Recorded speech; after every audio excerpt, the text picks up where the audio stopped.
Hello everyone and welcome to the channel. I'm Emmanuel, I'm an airline pilot, and welcome to the third of the JustFlight Avros. Today we're going to fly the RJ70 from a foggy Milan Linate over to London City for the famous steep approach into city.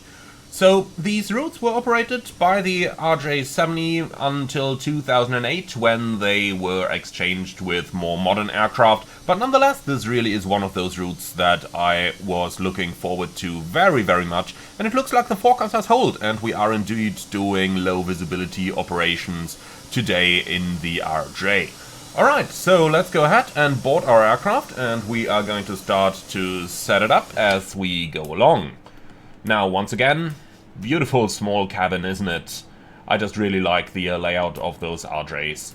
Now, we don't have a ground power available, it seems. The ground service lights are off, so let's go into the cockpit and power up the APU so that we can get some nice and warm air flowing here as well.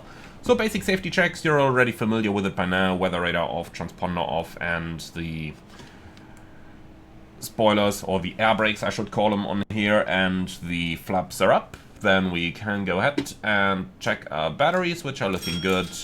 Power is coming on.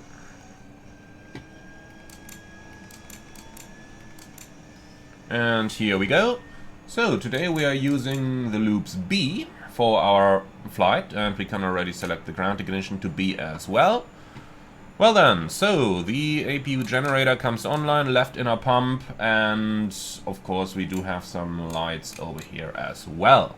Okay, wonderful. APU fire test is looking good, and then let's go ahead and start up our APU.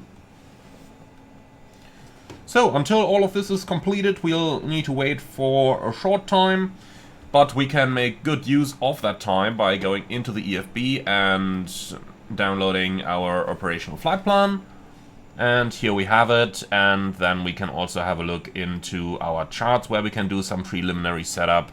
So we are going to depart Milan Linate, can take out some of the airport charts down here, so airport and airport info, as well as the low-vis taxi routes, which will be rather important today. And then last but not least, the parking stands and coordinates.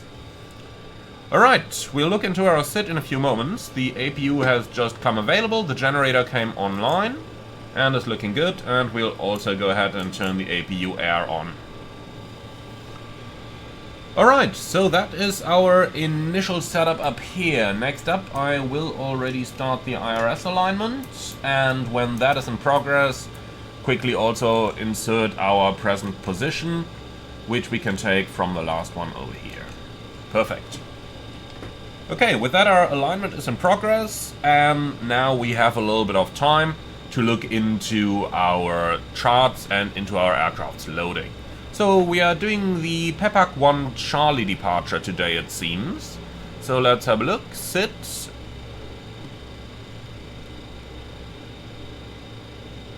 And now we gotta find that Pepak departure.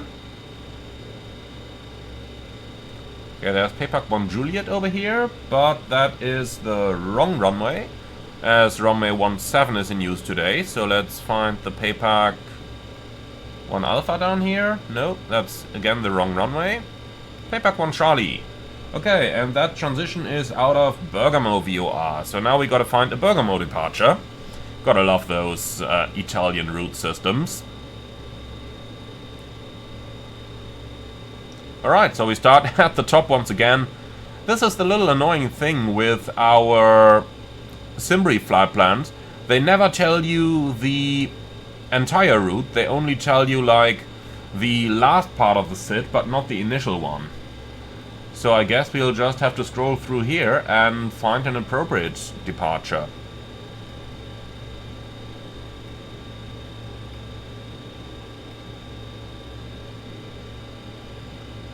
Alright, so that looks like it. Going out via the Trevi 9 Delta on towards Bergamo, and then continue along the departure. Let's mark that one, just in case we don't find anything else that is appropriate here. But I think this is looking pretty good, isn't it? Transitions from the south, we don't really need those. Yeah, I think we're good to go with what we have right now. Alternatively, we could of course go for the Pepak 1 Bravo and then depart via Trezzo. I do think I saw some better routes a little up higher there, towards Trezzo. Let's see. No, not you. Finding your sit is always one of those beautiful things in Italy. In the real world, I did encounter that problem quite a bit as well, so what I usually did to fix it is to call ATC for our expected departure route. Who knows, if enough people do it, maybe they'll learn at some point.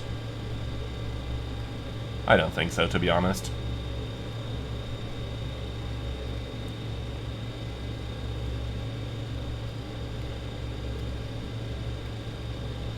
Okay, well, I do think... Alright, this one starts at Trevi. Well, then we have our routing. Okay, so... Then we don't need the Bravo, but we'll stick to what we have now. Okay, perfect. So last but not least, we'll go over to the aircraft hub and we can import our SimBrief payload. Start the refueling, but I just want to take a tiny bit extra over here, so that we have a little bit more. And then we can go for start refueling. And for our boarding today, we are going to use GSX, so let's go ahead and turn on the GSX handling. And when that is enabled, then we can simply request our boarding in GSX. And the aircraft is going to take care of the rest automatically. So a pretty nice feature that is. Alright, so with our initial setup now completed, let's go into our route programming.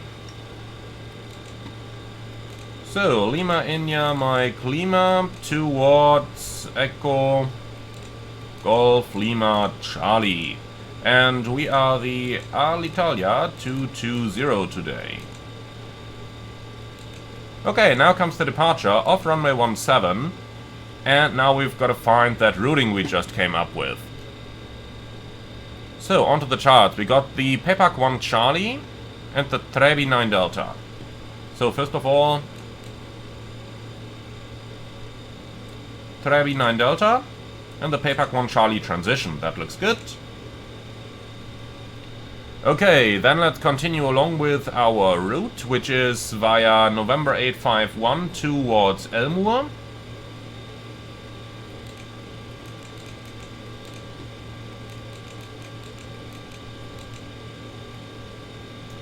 And now come a lot of direct, typical France, so Repos, Deton, Hotel Oscar Charlie.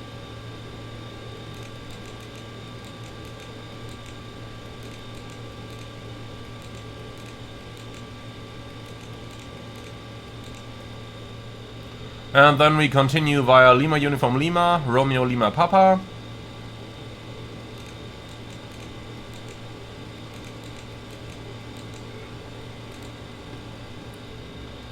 And then Upper Lima 613 Sovat.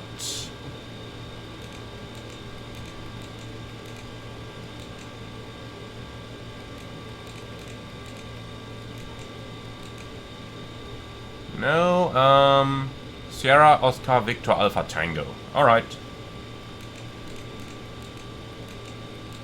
Small little typo there. Okay, for arrival then, coming into London City, the ILS 09 is going to be active today, and we will be coming in via the Sovat 1 Charlie arrival, and then we can have a look at our charts to find out which one we are going to use today. So arrival, star, let's see, Sovat 1 Charlie, here it is, and that one leads us towards Gotlu. Then let's go ahead and find our arrivals from Gotlu, if they are either over here or maybe on the approach charts themselves. Nope, then they gotta be on the charts. Okay, that's not it. Nope. Nope. There should be some transition charts somewhere. We just gotta manage to find those, as they are usually rather well hidden in London City. Alright, so that's the one.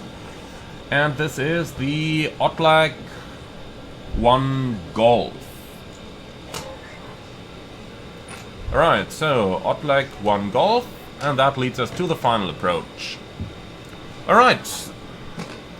So this looks good so far. Then let's continue by activating, executing onto the performance in it. And over here we have some more data to fill from our flight plan. So, alternate 1.6, final 0.8, that is 2.4 if I'm not mistaken, for our reserves.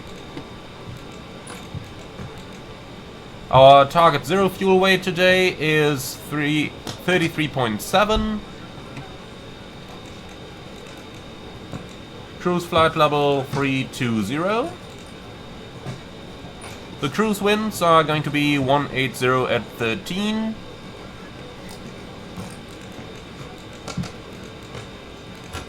And that's at a temperature of minus 40 degrees. Well, minus 45 thereafter. I'll take minus 45 then.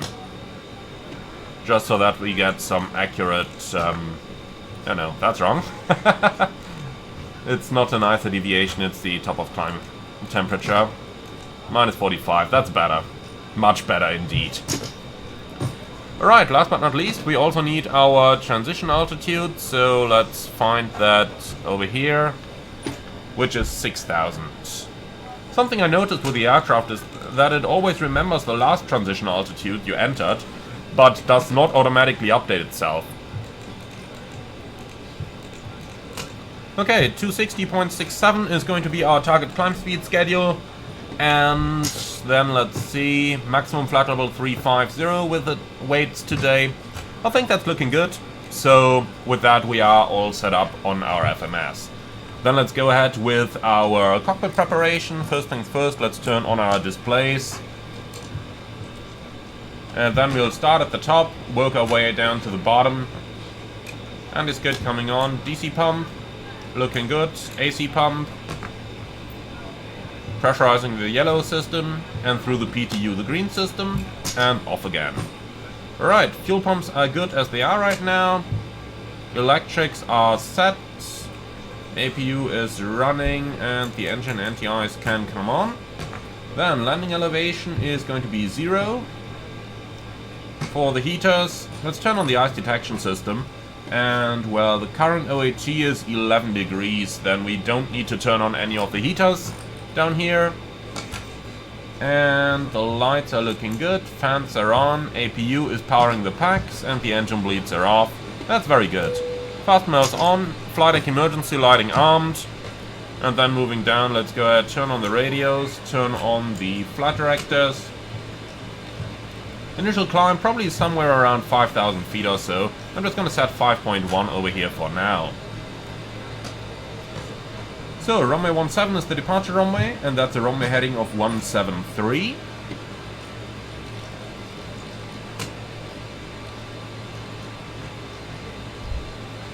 Here we go, and we are going to set the same on the courses, because today, since we have low visibility procedures, we also need to tune the ILS frequency of our departure runway in order to positively identify that we are actually on the departure runway. So for that, let's quickly go for the ILS chart, if we have one, and it doesn't look like we do. Okay, well, in that case, I am just going to set the opposite runway, 109.55, but on the standby. Here we go. And in that case, let's quickly go to the taxi charts and see what we have down here. So, airport and airport info. Well, let's see if we can find a runway chart. So, runway 17, minimum visibility is 550 meters. On that case, let's go ahead and have a quick look at what the latest visibility actually looks like. Linate. Okay, they say 500 meters at the moment on runway 35. The wind is, yeah, more or less cross. Okay, I tell you what, in that case, we are going to replan for a departure on runway 35. Because runway 17 is actually closed due to the visibility limit. We have 50 meters too little. The alternative, of course, would be just to taxi out to the departure runway, count the lights that we can see, and then determine the RVR like that. But I tell you honestly, I'd say we just replan for a runway 35 departure. That one had the easier sit as well.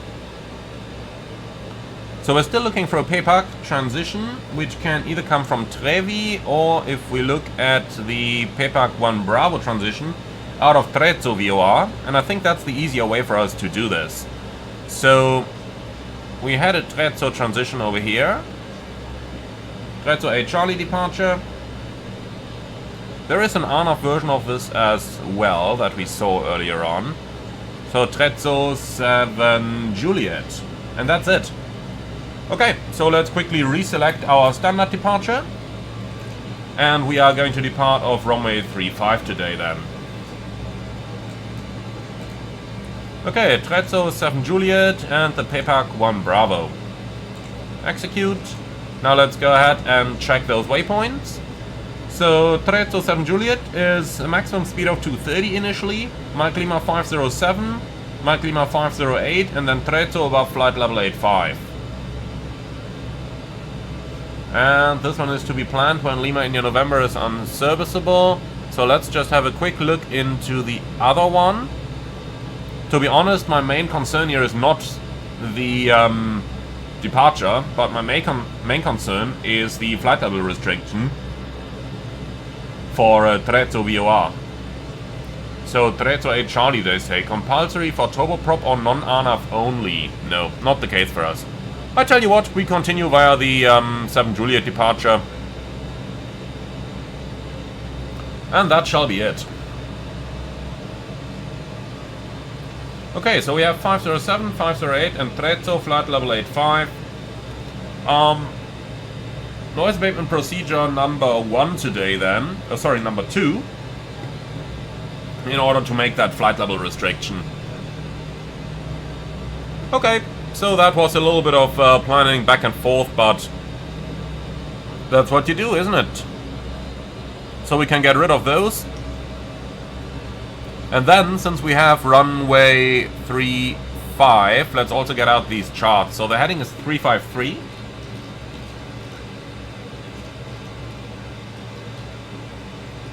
And we'll do the same for the courses, 353. Now we just gotta hope the AI understands this and doesn't land into the opposite direction and then block the taxiway, because there is only a single taxiway. Okay, and the frequencies can come active. So, I don't think there is an initial climb published, but nonetheless, quick check. Nope, and nope. Well, then we'll do flight level 90 at first, so that we don't have to bother with the ATC restriction there. Okay, 90. Perfect. Alright, so QNH is set. Field elevation into the buck. Standby altimeter aligned. Everything looking good over here. Master warning system is looking good.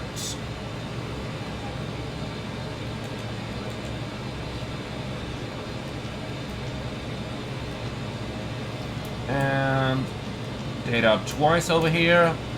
Okay, so frequencies 1 to 2.8 active and 1 to 1.5 active.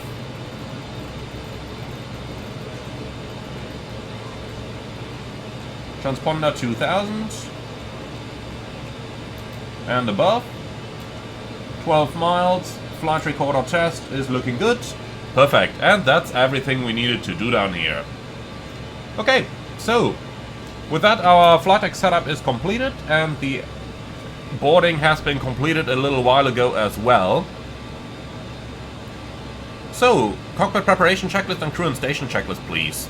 Circuit breakers checked in, radar off, electrics on APU, panels and pedestal checked, oxygen valve and pressure, yep, third time's the charm.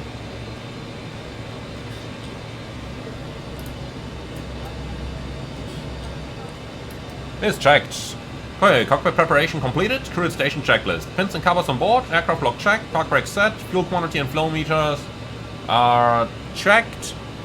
Okay, altimeters checked, pressurization set, IRS checked, FMS checked, flight guidance checked, crew and station checklist completed. Alright then, let's go to the back and say hello to our passengers.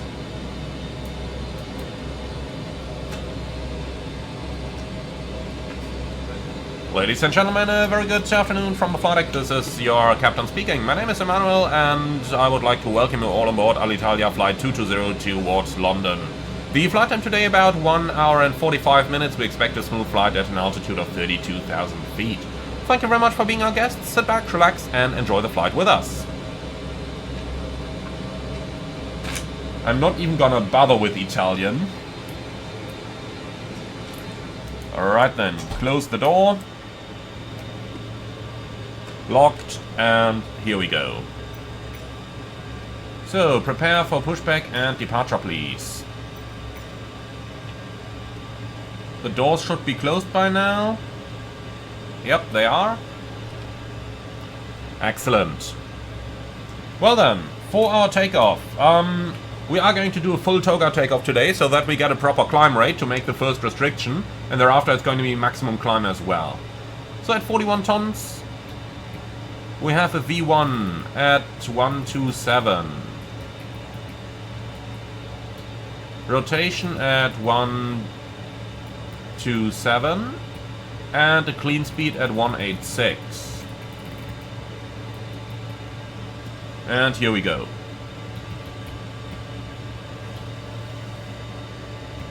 Well, let's use that one.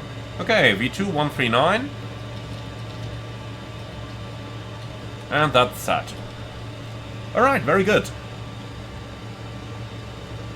So, takeoff briefing, please. Alright, so, we're departing off the Linate runway 35. And our SID is the Throttle departure.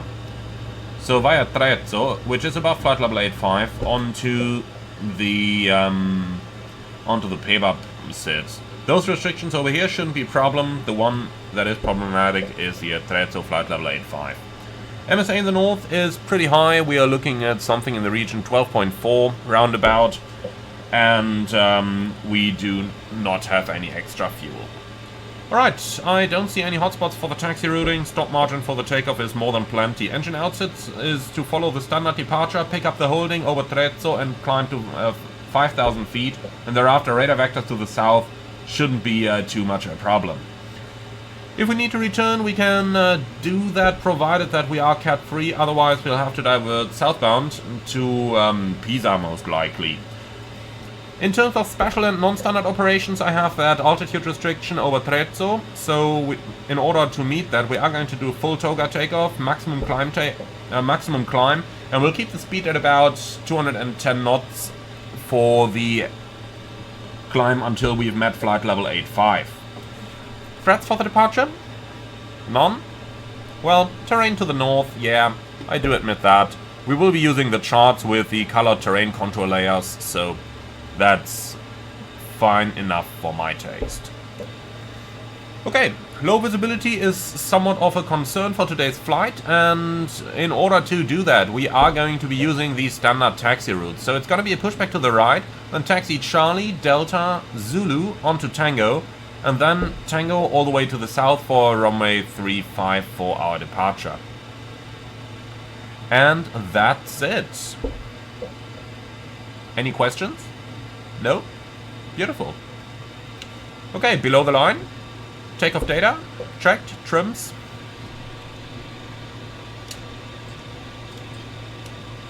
Set, and takeoff briefing performed. Crew at station checklist completed. So, I believe I do hear problems with our doors. Yeah. Door not shut. Let's see, is GSX messing it up again?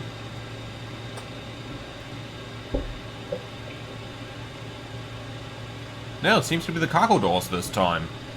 It always comes up with something new, isn't it? Yeah, look at that. GSX decided it's a good idea to open and close cargo doors. I really have no clue why it's doing it. Can we disable GSX handling and then get the control about the doors back?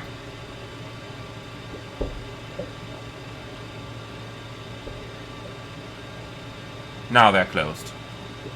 Alright, remove the chocks, then GSX shouldn't have any control anymore. I really don't know what it is with that add-on. I really don't know.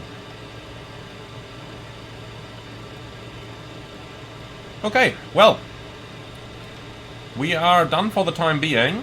Just gotta give the ground maps a moment to load over here. That's looking good. Well then, before start procedures.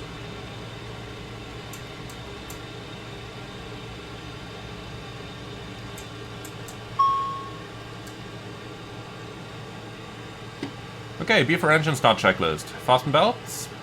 On. Brake fans, auto. No, sorry. Packs and APU air off. Beacon light on. Fuel panel set. Doors, windows closed. Slides armed. TCAS. Very good point. It's on. Okay, before engine start checklist completed. Ground from flight deck. Go ahead. So, we are ready to push and start. The parking brake is set. And I have no idea why after all this time GSX is not ready. Such an incredible piece of a program. Probably thinks that it's still closing the doors. I don't even want to do this, but... let's turn on the handling again. And we hear the doors operating. What is it doing? Come on, you incredible piece of a program. Is this better now? Well, at least it's lifting us. Okay, perhaps now, with a bit of luck, maybe. Oh.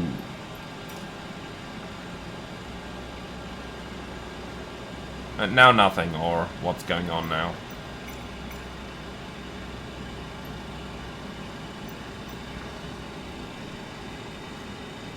You can't see it, but I'm about to smack my hat on the table here.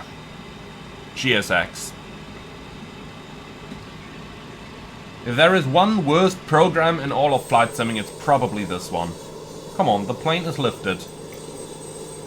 Why can't you do your pushback now?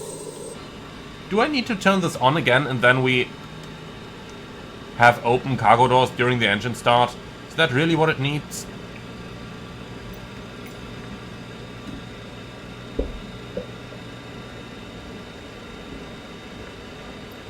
Come on, you can do it. Yes, please. Okay, just release the brakes. Let's see if it pushes.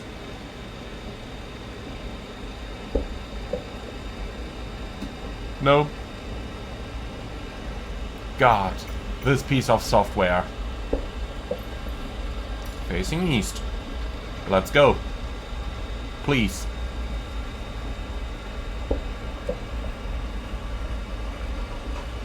I know a couple of Russian swear words. I'm probably going to use them. Okay, disable. Give me some chocks, please. Probably we can't put any chocks in position anymore. Okay, facing east. Let's go. The brakes are released.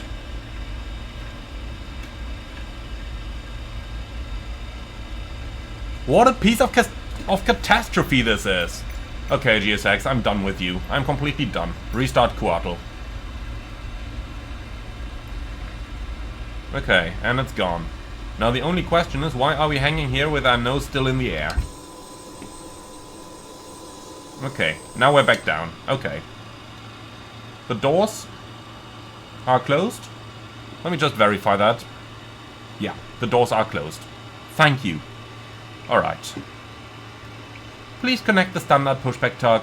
Off we go. This is incredible. Such a piece of shitty software.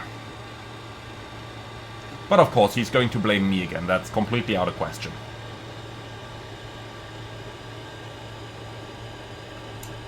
Alright.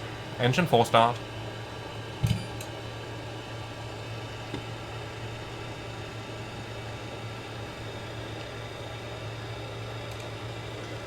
And we have 10%.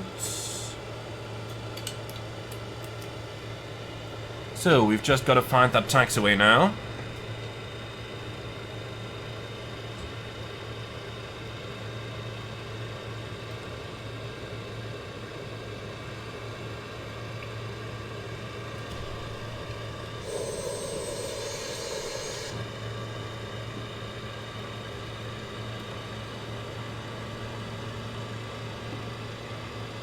Okay, cancel the push, please. Well, not the best, but probably better than anything GSX would have done. Parking brake set. Engine 3 start.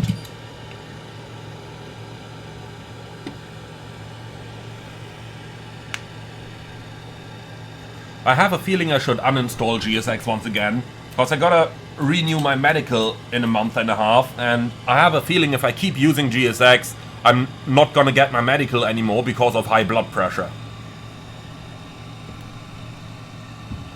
I mean, seriously. Don't even know what to say.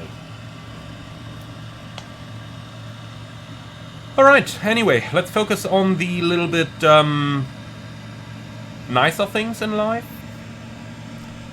Engine number 3 is starting up.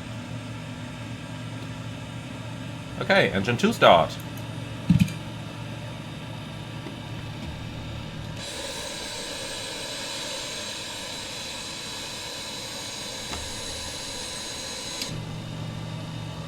%. Let's play find the click spot. Here it is.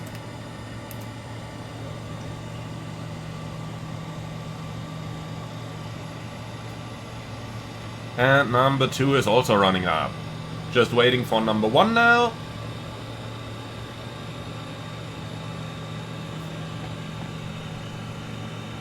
We're looking for about 18% and 1. Then the starter disengages. And then we can start the last remaining engine. So, engine 1 start. I have to admit, engine 1 is my favorite to start, because I don't need to change my point of view in order to turn on the fuel.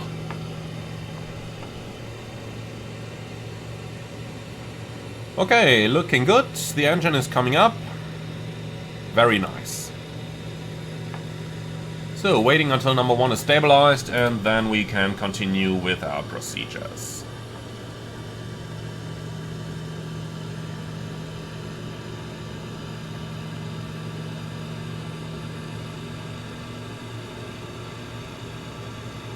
Okay, we have 4 good engine starts, clear to disconnect, clear sign on the left, please, and let me see the pin.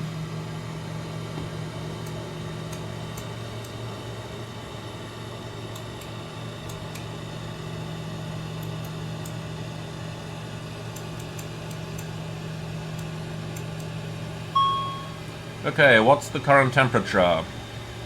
11. Alright, engine anti-ice off.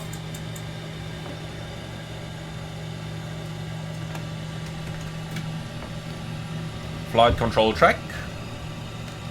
Full up. Full down. Neutral. Full left.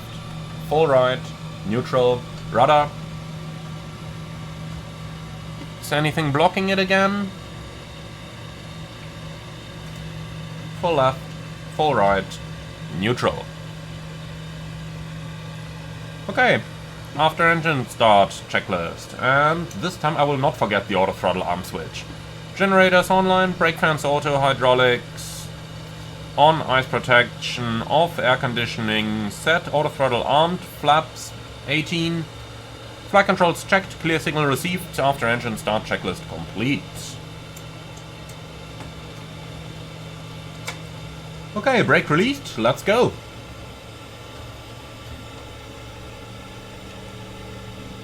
So, taxi routing is as briefed. We go via Delta, around the apron, and then we are going to the taxi southbound. Visibility around 400 meters, RVR tiny bit higher at 500, so classical low visibility procedures as we would expect them in autumn. In northern Italy especially.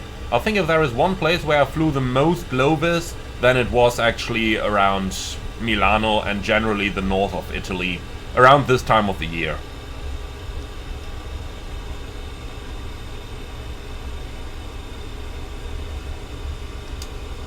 I even had my, well, only unplanned, I don't see the runway at the minimums go around in Milan. Well, in Bergamo to be precise.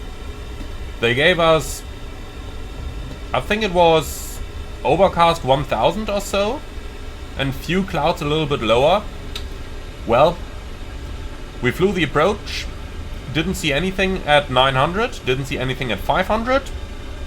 Plus 100 call, nothing, minimum, nothing. Okay, press toga, go around. And just a short moment after we initiated the go around, we actually came out of the clouds. There was a huge cloud bank right over the runway threshold and in the area where the minimum is, but the tower was completely clear and almost kavok. And that with the measurement equipment located on the control tower. The Italians just didn't bother to report anything to the pilots. They just said, yeah, no problem. You will see something eventually. Only that nobody flew low-vis procedures. If you'd been using low-vis, then you could have continued till 50 feet, which was the minimum on the 737 at the time. And of course at 50 feet we would have been much closer to the tower and over the runway, where we would probably have seen everything. But yeah, they didn't think that far. It took them 10 go-rounds to figure that out. Now tell me again why I'm not a huge fan of Italian ATC.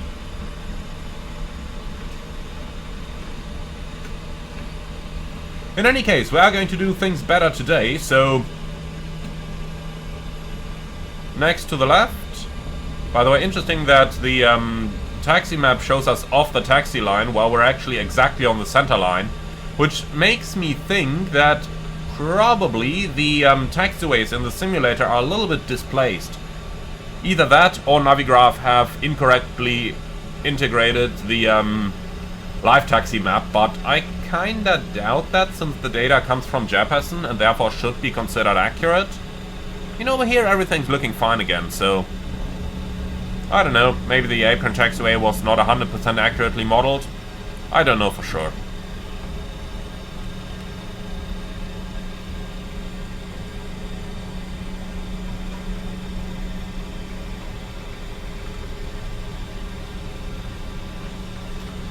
Okay then, so we're on the taxi out. Then config check is looking good. And how far down to the holding point? Oh, a little bit further.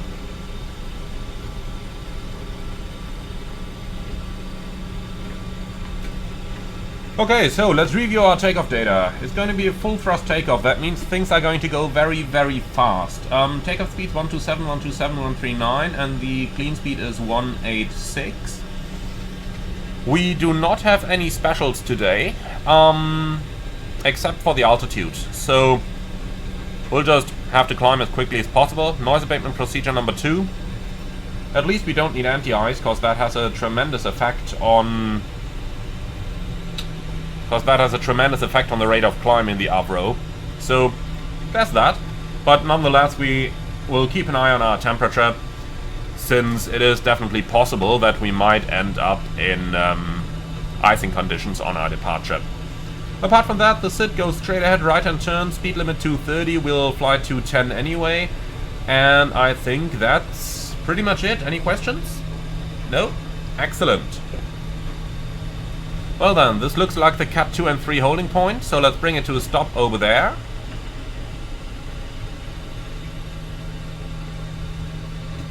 Yep, 3-5, Cat 2 and 3. So that's gonna be our hold bar. And here we are. Okay, let's set the parking brake. And then we can do the taxi checklist.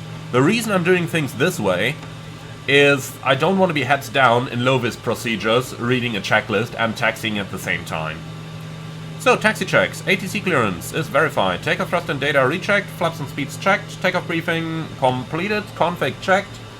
Master warning system is checked and the cabin to go. Taxi checklists almost complete. Okay, TCAS on. No traffic on the approach. Very good.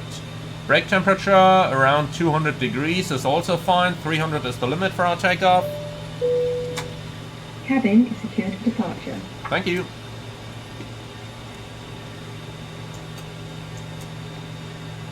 Okay, cabin crew, prepare for departure. So so the checklist is already completed. Very good.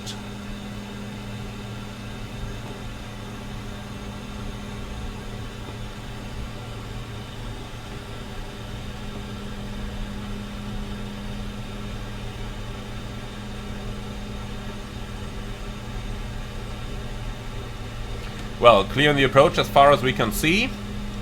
Not that we can see much.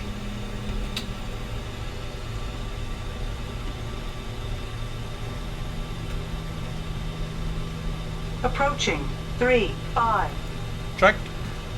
RAS is a superb tool over here to help with runway situational awareness. It would definitely have prevented the accident that happened here in Linate some years back, where a Cessna Citation collided with an MD-80 on takeoff, leaving, I don't think, any survivors. On runway 3-5. Tracked. Okay, are you ready? Yes, sir. So, quick check. Yeah, everything is done. Perfect. Okay, take off.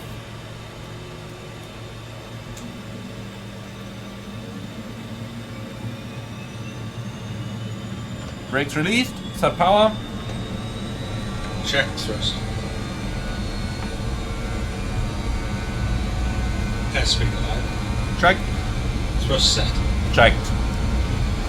We're showing on the localizer center line, so we are definitely on the correct runway here. Checked.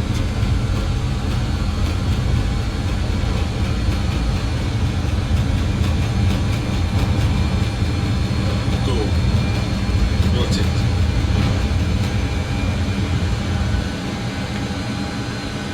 Positive climb. Gear up. 0%. Traffic. Nope.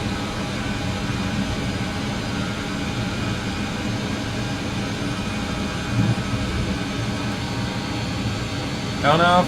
Autopilot.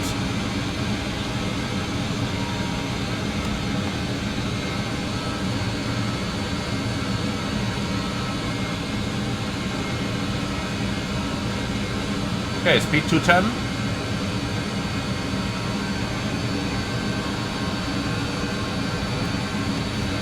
Actually, we're flying an RJ70, so speed 200 it is. The 70 normally is 10 knots slower than the others. Okay, we're out of the fog. Very nice.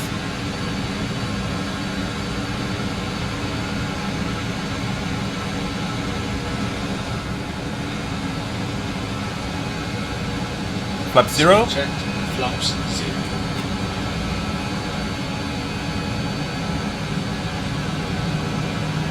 Let's maintain the 200 knots until we are reaching flight level 85.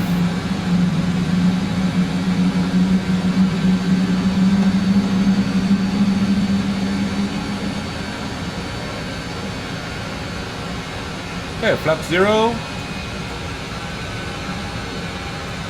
Max climb selected. And that is looking good. Let's release our cabin crew for duties. Look at this.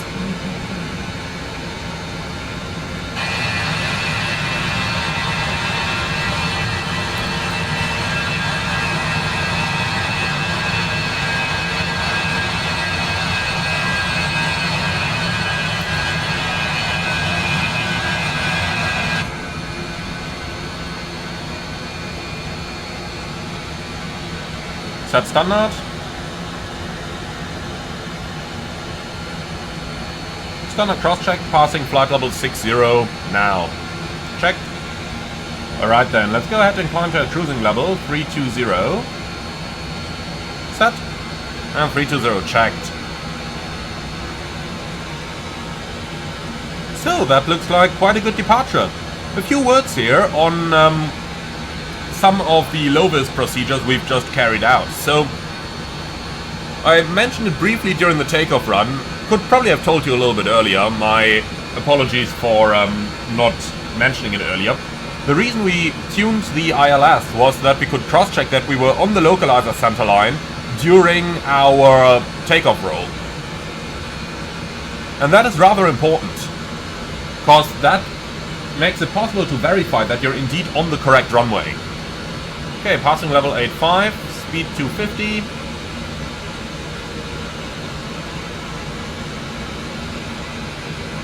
Apart from that, as you can see, the maximum power really brought us out with a nice rate of climb, 3,000 feet a minute, and for the RJ, that's really the best you are ever going to get. But be careful with those maximum climb thrust takeoffs. The engines really don't like those. So only do them when they're absolutely necessary. Okay, so if we bring up the chart for our transition, then we'll see the next altitude restrictions are level 120, 30, 40, and then level 140 at Paypark. We should be able to meet all of those without any problems. So let's resume our standard speed schedule above 10,000, and then we can also go to a reduced thrust climb.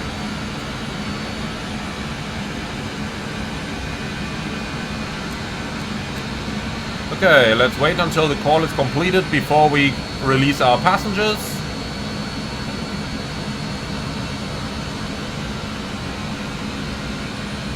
We easily made the Throttle restriction.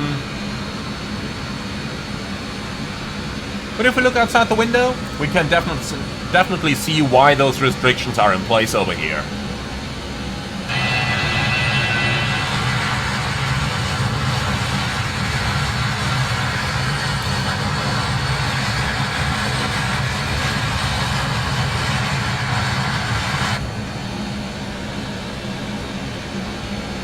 Okay, system checks please.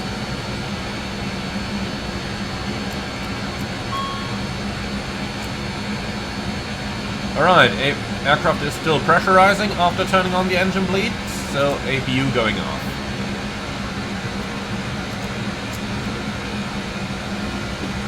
Okay, engine air on, APU air off, packs on, APU stop, lights off, flaps up, gear up, TRP, climb, altimeters, cross-checked, and that's the system checklist complete. Okay, so looking good so far. From here on things are going to get a little bit easier, hopefully. So our climb speed schedule in the aircraft is 260 knots and then Mach 0.67 in the climb, which is going to provide us with the best performance versus economy. However, every airline is going to do their own dedicated computations. For example, the JustFlight manual is based on a company that flew 280 knots and then Mach 0.67, so these things kind of depend a little bit. Something I want you to have a look at when we are climbing up is our vertical speed. So the RJ70, of course, is the best of the three climbers because it has the least weight. However, you will notice that even the 70 will definitely need quite a bit of time to reach its cruising level. Let's select the flight timer down here and just monitor our aircraft's climb performance as we go along. Now with all of that out of the way, I'd say we are going to speed things up a little. A final word before that though, on our cruising altitude. Many of you will know the RJ to have a maximum altitude of flight level 310, and that is correct. Now 350 is available as an option for operators, which however requires extra crew training and also requires modifications to the aircraft's oxygen systems and so on. So today we have that package, so we can climb up above flight level 310 all the way to flight level 350. However, just be aware that many operators had their aircraft restricted at flight level 310 maximum. Well, and I guess that summons up everything we had to do over here. One of the aircraft specialties that you should be aware of is that when passing flight level 245, it will transition from indicated airspeed to a constant Mach number climb. However, that transition happens regardless of the actual aircraft's Mach number at the time. So Be aware that this happens, and therefore go back to indicated airspeed at an appropriate time so that you can just remain on indicated until you reach the target Mach number. But I will go over that in the tutorials in a little bit more detail. For now, I think we've covered everything that there is. So let's go TCAS onto maximum range. Clear of conflict. Yeah, which conflict, please?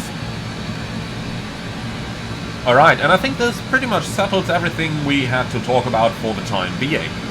So our passengers can be released. The engine air is in service. And I think that's everything we had to do. But we can turn the brake fans to auto. Forgot about those earlier. Even though they were on the checklist, I do realize that, yeah. My mistake. Alright, anyway. This is it for now. Let's go ahead, sit back, relax, and enjoy the flight. And then I see you again as we start our approach preparation for London City.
Closing in on top of descent, and I think we can start with our approach preparation.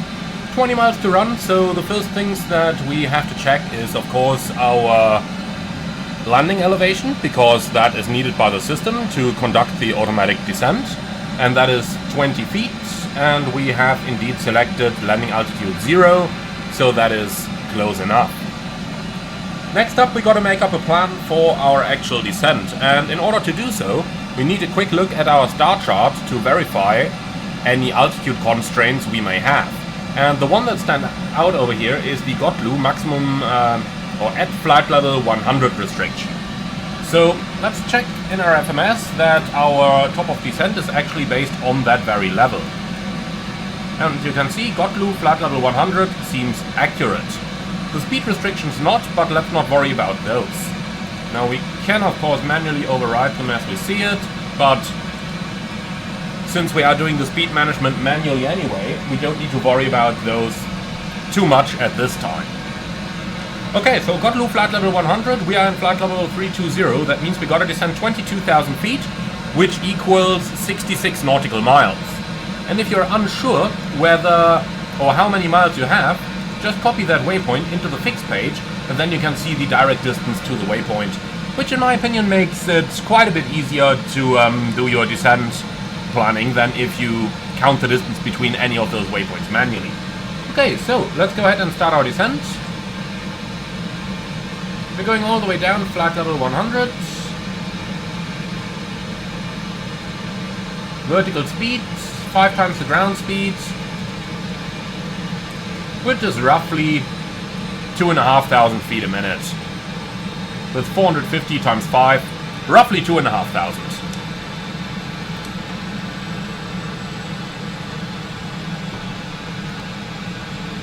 Okay, so started the descent. We are going to maintain Mach 0.7 until we cross over to 280 knots, and I think that's going to be a decent speed for our descent. Now from here on, let's go ahead and cross-check our arrival data. So the arrival comes from Silvat via Airkex, Okwab and Gotlu. We've got Silvat, Airkex, Okwab and Gotlu. From there, let's go ahead and find the transition again, and with that we can also go ahead and clean up our charts a little bit. So arrival, star, and here they are, Gotlag 1 Juliet. So from Gotlu we proceed via Elmif onto the point merge and then towards Rafsar.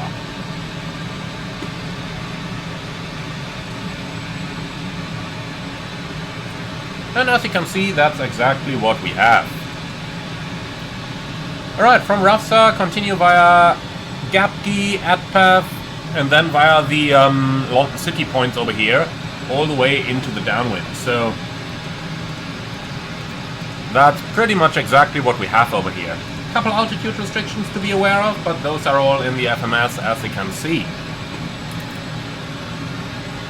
Alright, so from here on we are going to move on to our final approach. I will also quickly pin our taxi chart for the ILS approach runway 09. Starting at 3.4 miles and 2000, 5.5 degree glide with a minimum of 430. So at runway 09 we have the Fox at 2000. We'll dial in the figures manually in a few moments, so let's continue checking our FMS here. So climb straight ahead to 2000 at 5.6, turn left to the locator at 2000 as directed. And we go straight ahead over here.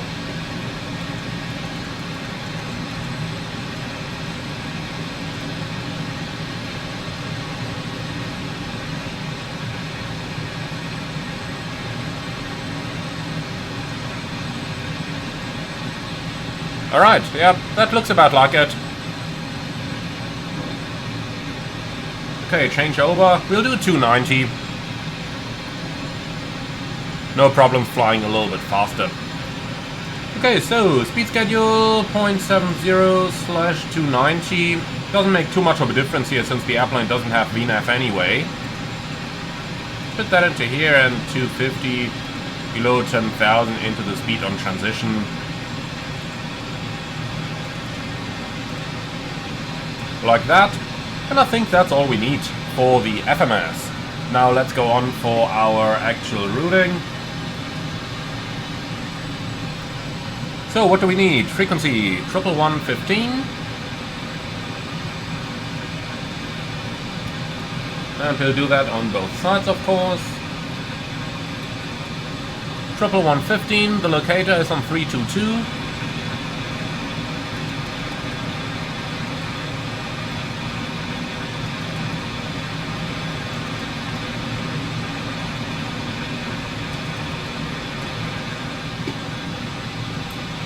And since we don't need any VORs, I will switch both of the sides over. Okay, minimum's 430. Here we go, and that equals a radio minimum of 411.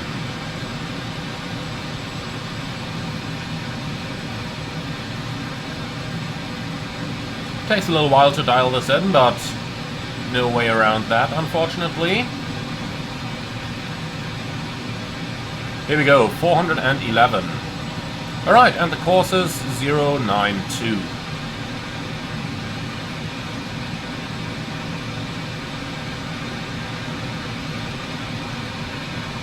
Here we go. Okay, I think that's pretty much it.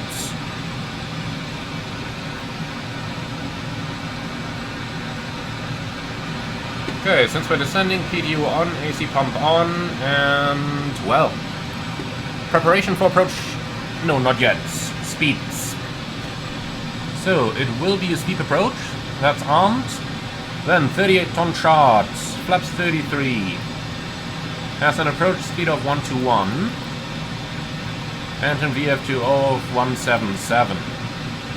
Alright, perfect.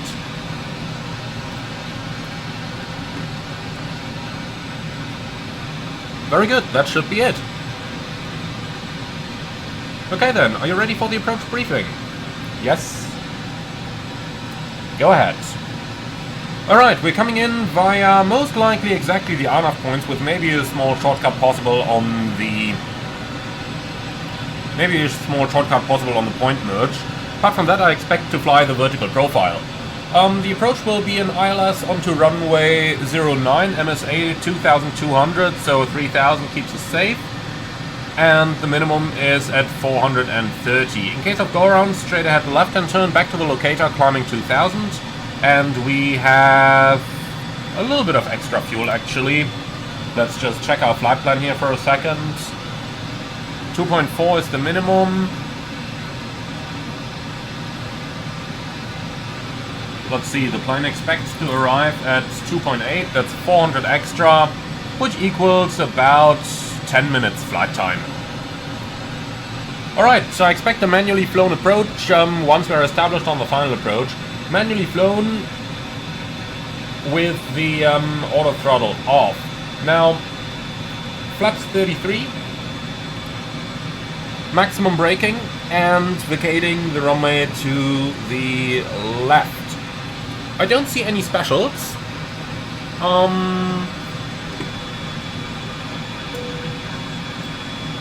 But we can quickly talk about our procedure going down into London City. We want to be configured in landing configuration by the time we intercept the glide slope out of 2000. That means 3 miles prior to the final approach fix, I will slow the airplane down and configure it for landing. Read the landing checklist so that by the time we intercept the vertical profile, we are fully established and there is no more action for us to complete. Apart from that, the steep approach button is armed, flaps 33 selected, and once we're established on the final descent, we'll have to pull the air brakes out so that we have sufficient drag available so that our engines don't run completely in idle. Don't prolong the flare, but make sure that we flare early enough. I'm gonna flare latest at 30 feet. And that should be it. Any questions? No? Excellent. Alright, preparation for approach checklist. FMS checked, actual fuel checked, landing data is set, landing flaps 33, steep approach on, pressurization set, briefing completed, and then we can do the descent checklist as well, please. PTU on, pressurization set, briefing complete, landing data is checked and the bugs are set, and last but not least, seats and harness locked, secured, descent checklist complete. 1000 to go, and we can reduce our vertical speed a little here. 1000 feet a minute should be fine. Now, the ATC speed restriction would be 210 knots over here. Let's pretend that ATC has lifted that speed and wants us to continue at 290, because otherwise it's just going to take an eternity to fly the entire approach over here. Obviously, if we were flying this on VATSIM, I would have asked ATC to relieve us of the speed restriction.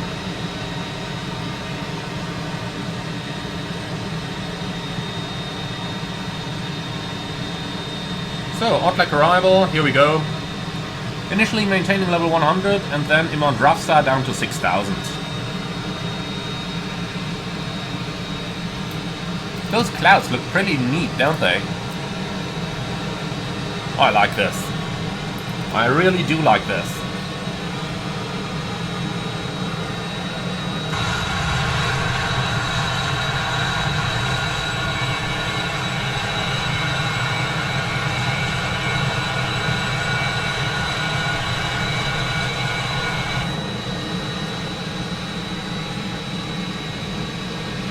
Okay, maintaining 10,000.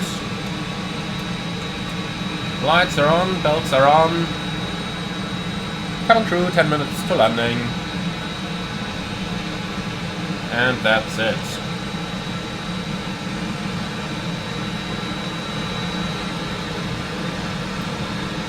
So, TCAS set to below. Now, let me see. I think I forgot to insert our landing runway here. EGLC, confirm, and that way we should also have some AI traffic generated at our destination airport. I think that's okay. So, we're about to fly into a point merge procedure. Point merge basically means you've got that, let's call it, circle around the RAFSA point, and basically any airplane on this can expect a shortcut towards RAFSA at any given moment. Now, this helps ATC to separate the different aircraft, and if they need to, they can at any time take an aircraft that is on the point merge and give them a shortcut at any given moment. Now, we are just heading over into the point merge over here, but we are going to get that shortcut as well now. So let's go direct to RAFSA. And then we can also descend to an altitude of 6,000. As we do that, speed reduction, level change, and speed back to 50. So 6,000, 250 is both checked. And then let's go ahead and set the QNH, please.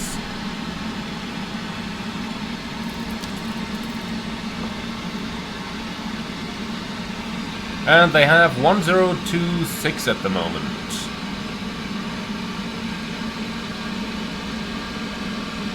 Set. And let's just update the direct to RAFSA. That's a straight line, that looks better. Okay.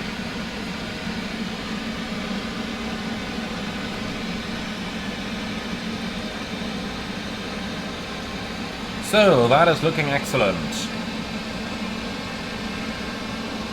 Gotta maintain a good look outside. This is all controlled airspace, of course, but nonetheless, when we are that far outside the actual London area, I wouldn't be surprised if we find some VFR pilots over here who accidentally go into the controlled airspace, even without a transponder, so a good look outside is rather mandatory over here. So, the star wants us to reach 6,000 at RAFSA, and looking down here, we do exactly that. You can see, even without VNAV, it is not that difficult. It really isn't. It takes you maybe a week to get used to aircraft that don't have VNAV if you otherwise exclusively fly, you know, Boeing and Airbus airliners. Or let's just say modern aircraft that have VNAV, because there are many more. Think about the E-Jets, for example. But, of course, it is something that you just need to get used to. And then it is fairly easy, to be honest.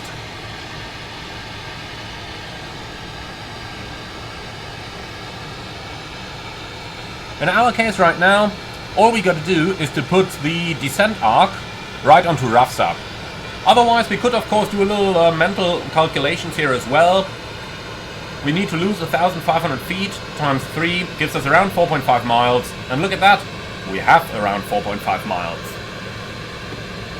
So that means we gotta descend at a descent rate which equals ground speed times 5. You can see our ground speed is roughly 300, always approximated.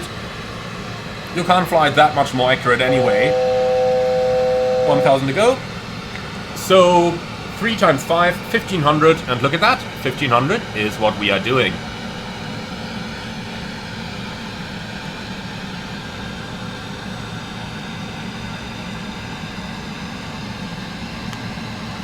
So we will maintain 6,000 initially, and we're going to continue the descent after GACP down towards 4,000 at the 07 waypoint. Alt acquire.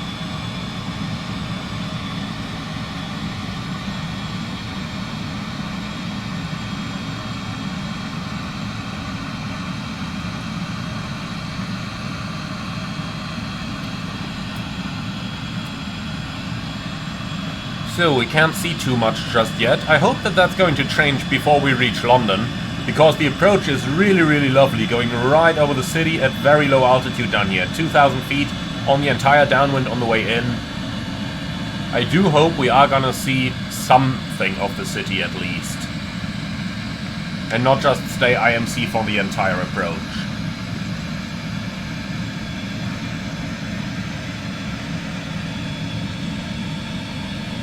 Okay, so there is a possible holding it at path, but I don't expect to fly that today.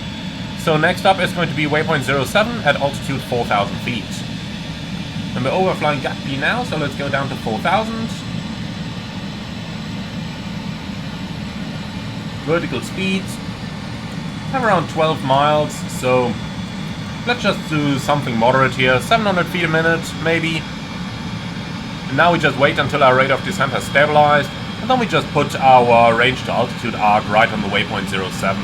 And that's it. Maybe 800 feet a minute.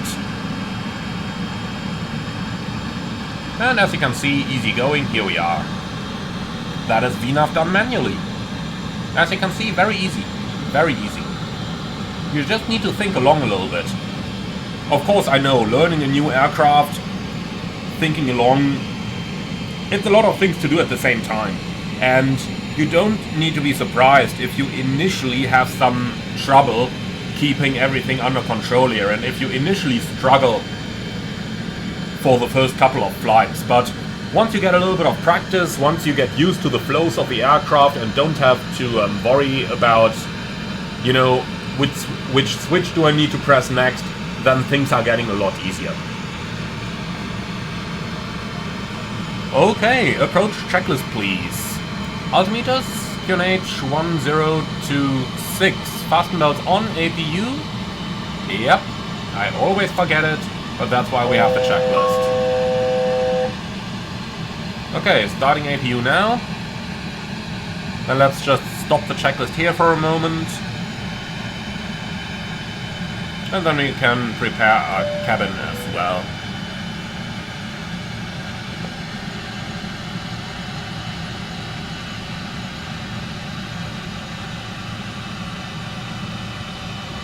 So, after waypoint 07 we need to descend to an altitude of 3,000 feet. Overhead OSVAF.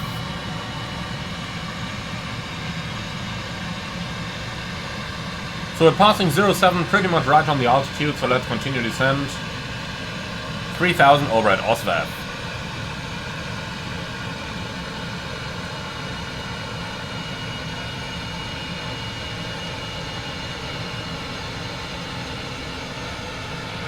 Okay, the APU is available, then bleed going on and packs going off. What's the temperature out here? Plus 14, so we don't need anti-ice. Excellent. Okay, once we're reaching OSVAF, we are going to start a speed reduction towards 210. So let's go ahead and descend a tiny bit quicker, so that we have a little bit of distance to reduce our airspeed.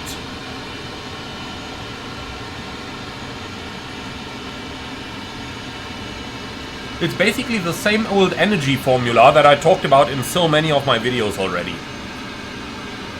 Always think about your total aircraft energy, that is altitude and airspeed combined. And the fuel of course, but that's a different point.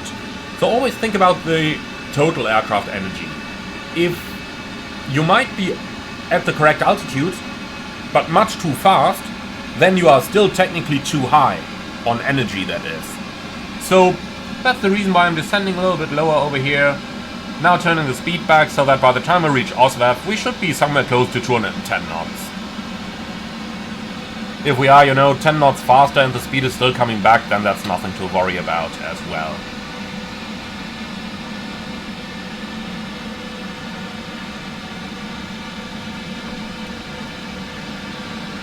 Okay, we start the cloud surfing now. Down here in 3,000. I do hope that at 2,000 we're out already, but it doesn't look like it, if I'm honest. The latest METAR gives us an overcast in 1,600, so probably not going to see much, unfortunately. Well, we can live with that. Alright, maximum 185 at the waypoint 01.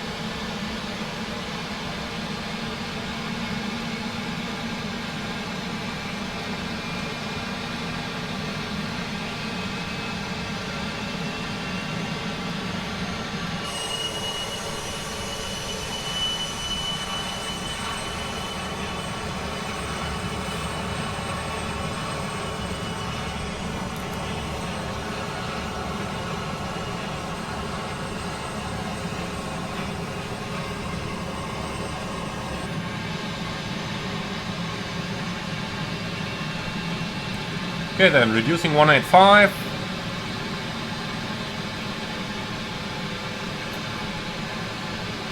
Which is still above the minimum clean speed, as you can see. The minimum speed to fly is basically the VREF for the respective flap setting plus 10. So, or rather VFTO plus 10. So 185 is exactly what we can fly right now in the clean speed.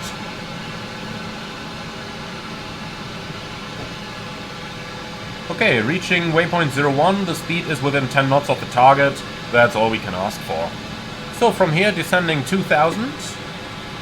Speed checked. Flaps 80. No, not yet.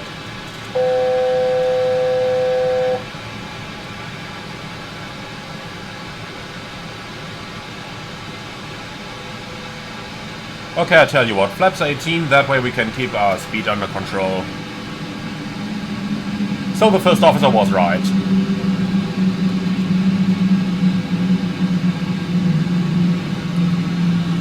The vertical speed is a little bit oscillating here, a little bit going up and down.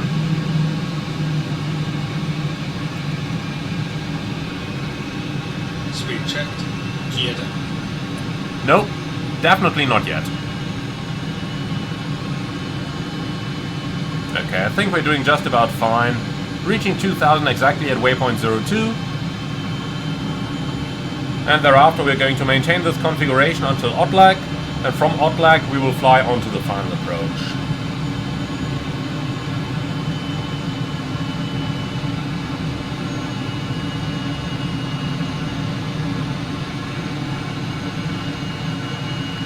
Okay, so now that the APU is on, let's do the approach checklist once again. Altimeters, QNH 1026, fast modes on, APU on, fuel panel set, cabin warm, steep approach, on. Approach checklist complete.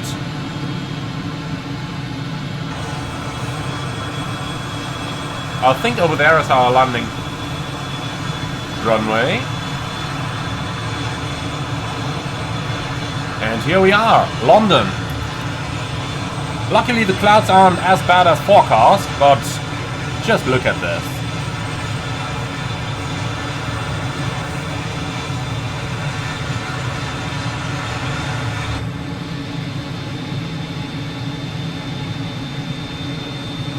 Alright, so we are going to maintain this exact configuration.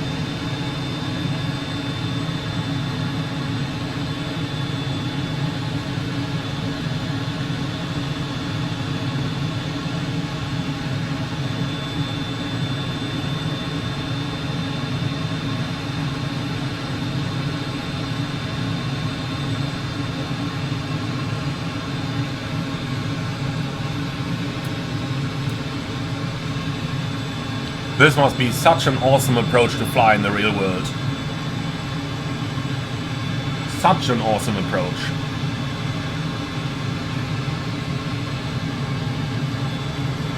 Okay, so the CF is located at 4.9, 5 miles. And then at 3.4 we start the descent. That means, as we are about a mile prior to the CF, we are going to start configuring the aircraft for landing.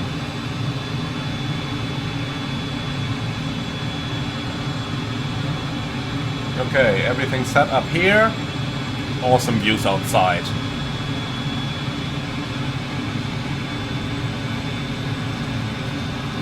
Going to set the runway heading already, so that is out of our minds.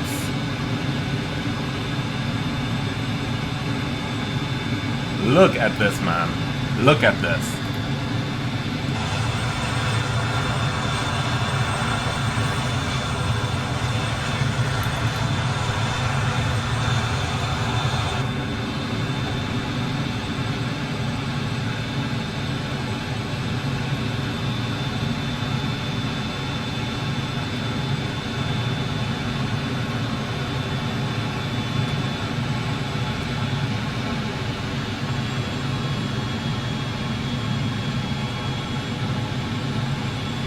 Okay, gear down.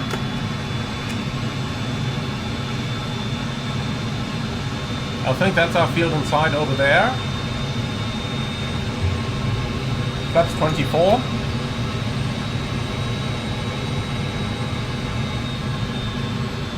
So, final approach speed will be actually we just have a new page over here. 119, so that is 124 indicated.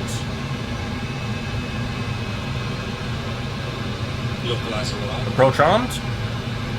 Lock star. Runway heading set. Flaps 33.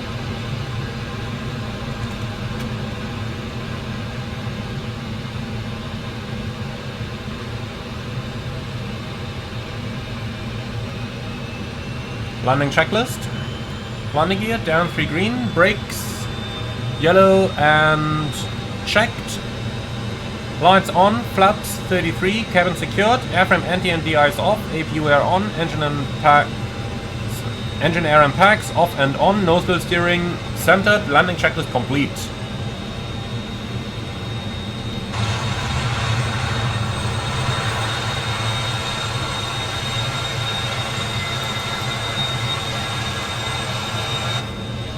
Glide slope alive. Glide slope capture. Go around altitude 2000 set. And there's our runway in sight. Puppies show 2 white, 2 red. That's what I call a pitch. Okay, here we are.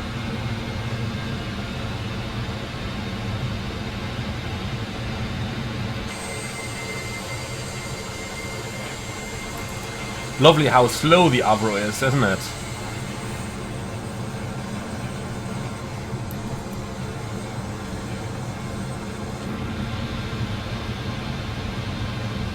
Okay, reaching the stable approach gate, and we are pretty much stable. Let's get those air brakes out.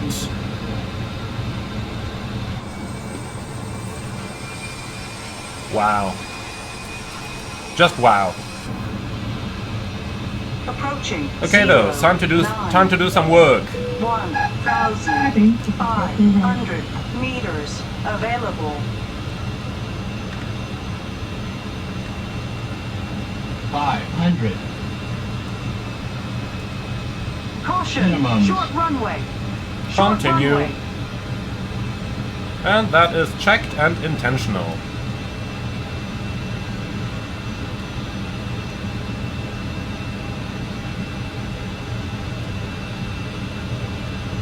$100.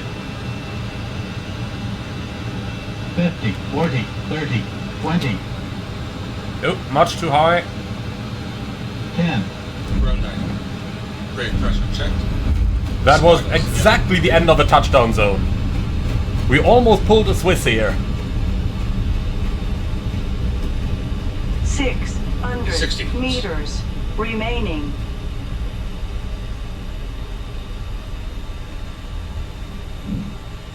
Okay, the speed is down at 10. We can vacate over here.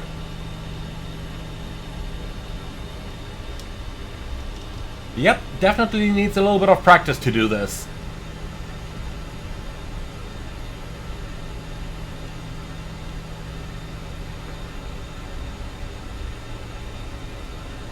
But here we are, welcome to London everyone. Wasn't a pretty landing, but hey, for the first time doing this in the Avro, I tend to say it was an okay landing. We didn't break it, that's something.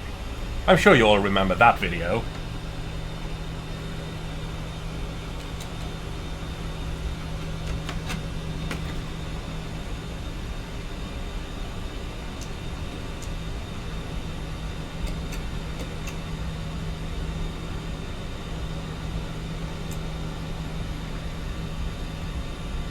Okay, we're going to park right in front of the terminal, so taxi straight ahead.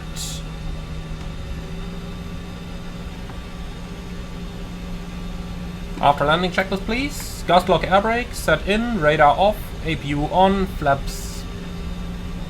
Well, 0 selected and retracting. After landing checklist complete. Not the fine English way of doing it, of course. But even though this is a British airliner, I don't feel obliged to do everything in the finest English way as well.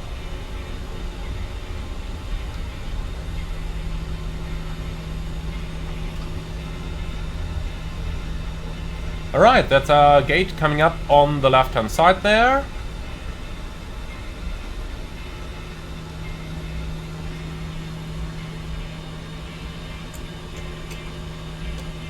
So, lights off. Now we better get that taxi right. Let's take the leftmost line. And now, of course, we don't have a marshaller, which would be really handy here, but let's see how bad the parking will be in the end.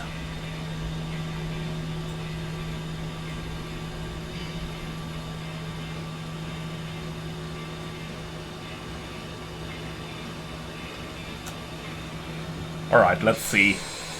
Yeah, we can do better than that next time. At least we are all within the bounds of the parking position, so I guess we can kind of keep it here. Alright, so APU is on and available. 4, 3, 2, 1.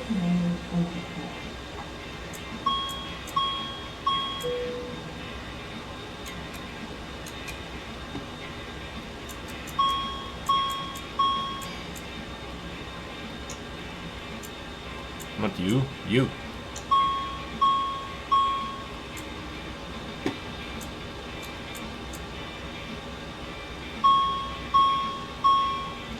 Okay. Let's see what I have forgotten.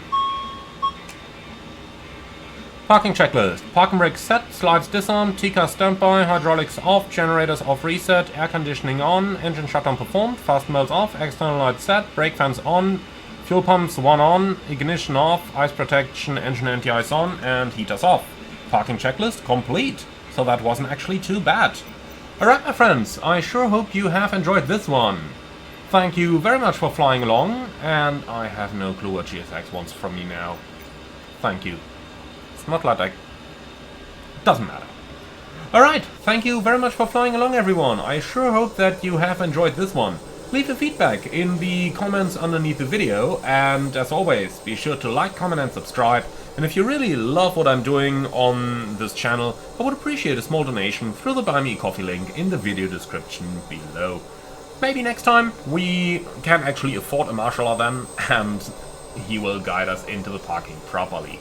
Okay, thank you very much, and I'm looking forward to see you all again on the next one.